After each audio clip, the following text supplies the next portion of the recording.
Welcome to my YouTube channel guys. तो आज हम चालू करेंगे हमारा chapter 3 motion in plane class 11th का फिज़िक्स। अगर आप क्लास 9th में लॉस ऑफ मोशन पढ़े होंगे तो आपके लिए बहुत इजी रहेगा और बेटर भी रहेगा। इसका जो बेसिक्स पार्ट था वो हमारा लॉज ऑफ मोशन में ही था। तो बेसिकली न्यूटन्स के 3 लॉ हैं। अब इस चैप्टर को समझने से पहले हम 9th का भी रिवाइज करेंगे बहुत जल्दी ही। एक शॉर्ट इंट्रो आपके लिए रिवाइज किया जाता है। जैसा कि हमने बताया कि 9th चैप्टर हमारा था, तो सबसे पहले हम बात करेंगे हमारा डिस्टेंस क्या होता है। Distance length of a actual path. Displacement होता है शॉर्टेस्ट पॉसिबल डिस्टेंस। अब फॉर एग्जांपल आपको अपने होम से स्टेशन जाना है, आपको अपने होम से स्टेशन जाना है तो आप डायरेक्ट भी जा सकते हो। यहाँ पे हमारा दिया जाता है फॉर एग्जांपल होम है, फिर यहाँ पे हमारा स्टोर है, फिर मेडिकल है। आपको तो जाना डायरेक्ट स्टेशन ही है ना, तो आप जहाँ से अगर डायरेक्ट जा रहे हो तो ये आपका हो जा रहा है डिस्प्लेसमेंट। यहाँ से आपको लगभग मान लीजिए 4 किलोमीटर पड़ रहा है, और यहाँ से आप होम से पहले स्टोर जाएंगे तो यहाँ पे 2 किलोमीटर, फिर 4 किलोमीटर। तो बेसिकली हमारा जो शॉर्टेस्ट पाथ बन रहा है हमारा डिस्प्लेसमेंट ही होता है लगभग। तो यहाँ से हमें ज़्यादा इजी पड़ रहा है, यानी shortest path distance, shortest possible distance को ही हम डिस्प्लेसमेंट बोलते हैं। यानी जितनी जल्दी हो सके उस प्लेस पे पहुँचना।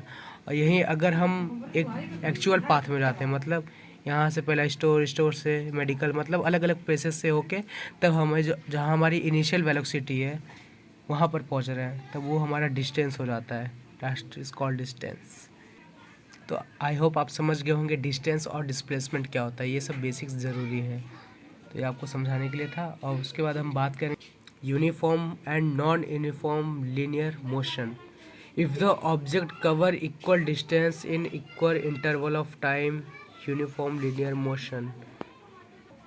फॉर एग्जांपल जैसे आपको जाना है स्टेशन, इसी का हम एग्जांपल लेते हैं। सेम टाइम पे और सेम इंटरवल पे एक ऑब्जेक्ट कवर करता है पूरे पहुंचने में। जैसे एग्जांपल स्टेशन है हमारा, फॉर एग्जांपल हम ऑटो से जा रहे हैं, ऑटो से लगभग हमें 30 मिनट लगता है। और वहीं फॉर एग्जांपल हम समझ लीजिए बाइक से जा रहे हैं, और बाइक से भी उतना ही टाइम लग रहा है 30 किलोमीटर। तो यहाँ पे दोनों ही अगर व्हीकल से हम जा रहे हैं तो हमें उतना ही टाइम लग रहा है। तो इक्वल इंटरवल ऑफ टाइम, यानी दोनों का इक्वल, ऑब्जेक्ट को कितना इक्वल इंटरवल लग रहा है पूरे जाने में, मतलब सेम टाइम पे चाहे आप कोई भी व्हीकल से जाओ, अगर उतने ही टाइम में वो कवर कर रहा है तो हमारा यूनिफॉर्म लीनियर मोशन है। और अगर वही कवर नहीं कर पाता तो नॉन यूनिफॉर्म लीनियर मोशन। उसके बाद हम बात करेंगे हमारा असरलेशन की। तो असरलेशन क्या होता है? Rate of change of velocity respect to time. तो हमारा फॉर्मूला होता है acceleration is equal to change in velocity upon time. इसको शॉर्ट टर्म में ऐसे लिख सकते हैं, final velocity minus initial velocity upon time.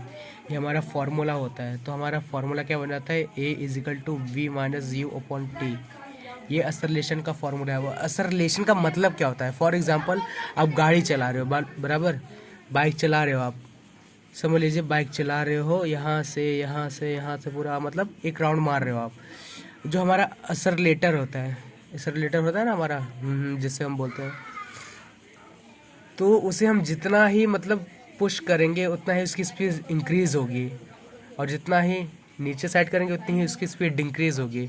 यानी उस असरलेटर को हम अपने तौर पे असरलेशन कर सकते हैं, मतलब चेंज ऑफ वेलोसिटी को भी वो चेंज कर रहा है, एक डायरेक्शन जा रहा है बराबर। अब गाड़ी का समझ लीजिए असरलेशन है, जितना ही आप इसे इंक्रीज़ करेंगे उतना ही वो स्लो होगा, जितना ही डिक्रीज़ करेंगे उतना स्पीड बढ़ेगा। यानी आप असरलेशन को कम ज़्यादा कर सकते हैं। That is called acceleration. अब वहीं पे हमारा असरलेशन भी 3 टाइप का आता है, 3 टाइप्स ऑफ असरलेशन, जिसमें से हमारा पहला आता है पॉजिटिव, नेगेटिव एंड ज़ीरो असरलेशन। तो पॉजिटिव असरलेशन क्या होता है, जब ऑब्जेक्ट की वेलोसिटी इंक्रीज होगी तब वो हमारा पॉजिटिव असरलेशन, समझे। मतलब कोई भी अगर ऑब्जेक्ट है, फॉर एग्जांपल हमने हमारा बाइक लिया था, बराबर, उसके असरलेशन को इंक्रीज कर रहे हैं, तो वो एक पॉजिटिव असरलेशन क्रिएट कर रहा है। अगर उसे हम डिक्रीज कर रहे हैं तो वो नेगेटिव असरलेशन कर रहा है, और ना ही उसे हम डिक्रीज कर रहे हैं ना ही उसे हम इंक्रीज कर रहे हैं, तो वो हमारा ज़ीरो असरलेशन हो रहा है। मतलब एक ही कांस्टेंट वैल्यू पे वो चले जा रहा है, बस वो हमारा होता है ज़ीरो असरलेशन। तो आई होप आप समझे होंगे पॉजिटिव, नेगेटिव एंड ज़ीरो असरलेशन। आप समझे होंगे, तो आज हम अपना ये चालू करते हैं मोशन इन प्लेन। आज हम ज़्यादा लंबा वीडियो नहीं बनाएंगे, सिर्फ आपको याद दिलाने के लिए बेसिक्स, इसलिए हमने बताया 9th क्लास का। इसमें हम बताते हैं मोशन क्या होता है। मोशन, फॉर एग्जांपल ये ऑब्जेक्ट पेंसिल, जब तक इसे उठाकर यहाँ पर नहीं रखेंगे तब तक ये अपने आप जाने वाला है, नहीं जाने वाला है ना।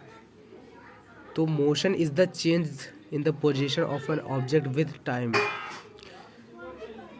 एक जगह से उठा के दूसरे जगह पर रखा तो कुछ ना कुछ टाइम होगा, तो वो हमारा मोशन बताया जाता है।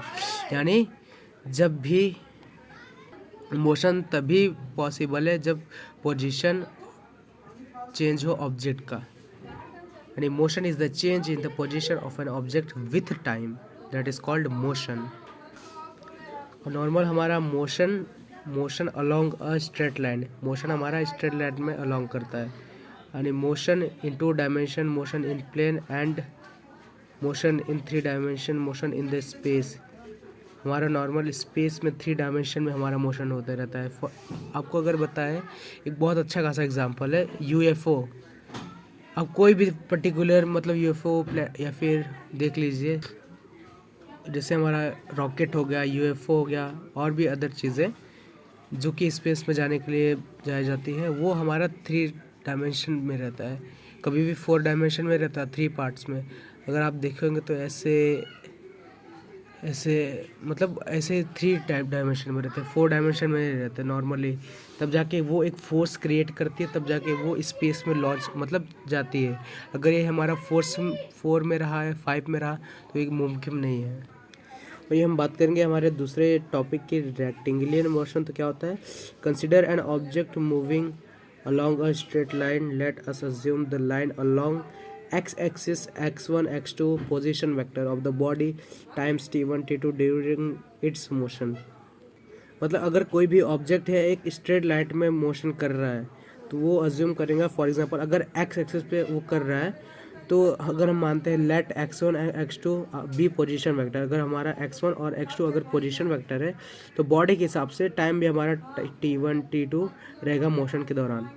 तो ये हमने आगे बात की थी हमारी डिस्प्लेसमेंट की। तो डिस्प्लेसमेंट क्या है, इसका नॉर्मल सा फॉर्मूला हमें याद रखना है, s is equal to delta x is equal to x2 minus x1। ये हमारा डिस्टेंस का, डिस्टेंस प्लेस का मतलब इसे शो करते हैं, नॉर्मली शो करते हैं। बाकी हमने आपको बताया डिस्प्लेसमेंट, ये आपको याद रखना है। बेसिकली न्यूमेरिकल्स वगैरह में अगर पूछता है तो आपको ये आप आराम से लगा के फॉर्मूला आप निकाल सकते हैं कि उसका डिस्प्लेसमेंट कितना है। वही हमने पाथ लेंथ की बात की थी, यानी एक्चुअल डिस्टेंस की। तो इसका अगर हम पढ़ते हैं, this is the actual distance travel by an object during its motion. ये जो हमारा पाथ लेंथ है, जैसे हमने बताया कि हमारा डिस्प्लेसमेंट डिस्टेंस पे क्या हो रहा है, एक्चुअल पाथ पे, वही यही सेम चीज़ यहीं पे भी दी गई है। This is the actual distance travel by an object during its motion. अगर कोई भी ऑब्जेक्ट एक्चुअल डिस्टेंस में मोशन ट्रैवल कर रही है, तो वो मोशन होगा ऑब्जेक्ट ड्यूरिंग। और ये जो हमारा पाथ लेंथ है एक स्केलर क्वांटिटी है, और इसका dimension also that of the length if object travels along x axis from x2 x5 metre, then the distance travel is 3 metre. यानी जैसा हमारा फॉर्मूला था ना, तो 5 माइनस 2 इज 3, तो ये हमारा पाथ लेंथ निकल के आ जाएगा। नॉर्मली इसका भी सेम फार्मूला यही है, क्योंकि अब डिस्प्लेसमेंट लो या डिस्टेंस लो, फार्मूला तो ये आने वाला है ना, डिस्टेंस और डिस्प्लेसमेंट के लिए यही लगाना पड़ता है। तो आई होप आप समझे होंगे। ये हमारा सिर्फ बेसिक लेक्चर था, इसके पार्ट 1 0। ये 0 इसमें हमने पढ़ा है। आगे हमारा लेक्चर 1 में आपको बेसिकली इसका हम नोट्स के साथ टीचिंग करेंगे, ये आपको सिर्फ समझाने के लिए। तो आई होप आप समझे होंगे। यहीं पर हमारा लेक्चर ख़त्म होता है, तो हमारा नेक्स्ट पार्ट भी बहुत जल्दी आने वाला है। तो अच्छा लगे लाइक, सब्सक्राइब एंड कमेंट ज़रूर करें और अपने सभी फ्रेंड्स को शेयर करें, ताकि वो 9th क्लास के जो हमारे लॉज ऑफ मोशन थे उसे भी रिवाइज कर सकें। Thank you very much for watching the video.